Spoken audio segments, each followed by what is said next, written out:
All right, we are going on a little bit of a stroll with Hutch before he goes home. He came and stayed with us for 8 days. He's from our last litter. Come on, good boy. Oh, good job. It is really hard to walk the dog and talk and all the things. All the things. He's doing really well. A lot of people ask all the time, I said this in the last video, what do you do when the dog has the leash in his mouth? You don't do anything. He will learn to not do that.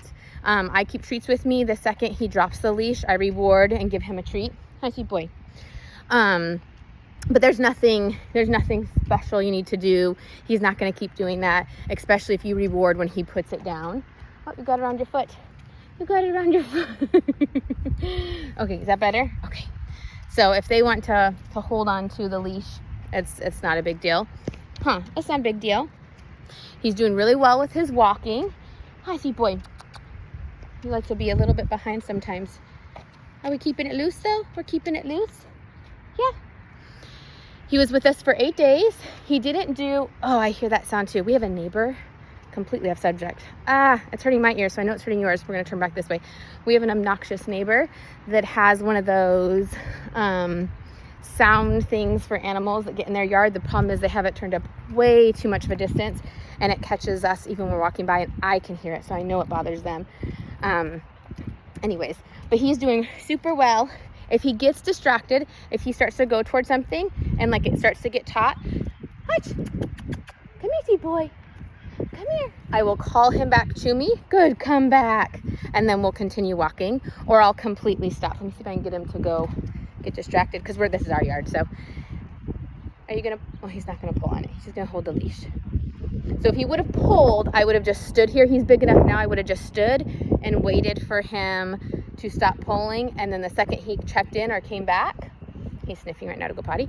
The second he would have come back, good, come back. Then we continue our walk. So sometimes it can be a really, a really short distance for a long amount of time. Because if he was to pull, I'd stop, I'd wait. And then when he came back, then I would continue the walk.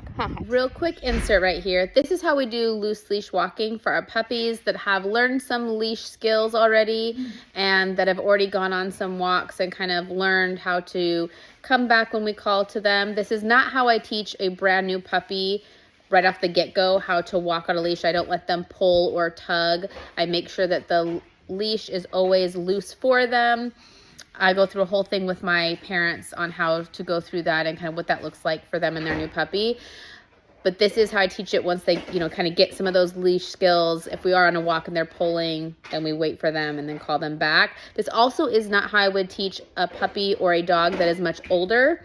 I would get into leash pressure with them, likely with a prong collar or another correction style collar, so that they can kind of feel like when I pull on the leash, it feels like this. The second I let go, it feels like this. And they can kind of really learn how to behave on a leash in a really gentle way, actually, for them, so that they're not hurting their throat on a flat lead collar, constantly pulling on it. It's much safer for them. So just wanted to put that in there. This is for kind of like that in between where they have some leash skills. They've kind of learned that with us, or they have some knowledge of that. And this is like the next way that I teach them. They do really well for it, but not for a much older dog, and definitely not for a brand new puppy that's just learning how to be on the leash. We don't want them to tug at all for any reason. And you kind of see he does great in this. So just want to put that out there. He does great. He stays right by me. So with him, that doesn't seem to be an issue. But if he does start to pull, that's how I'd handle it.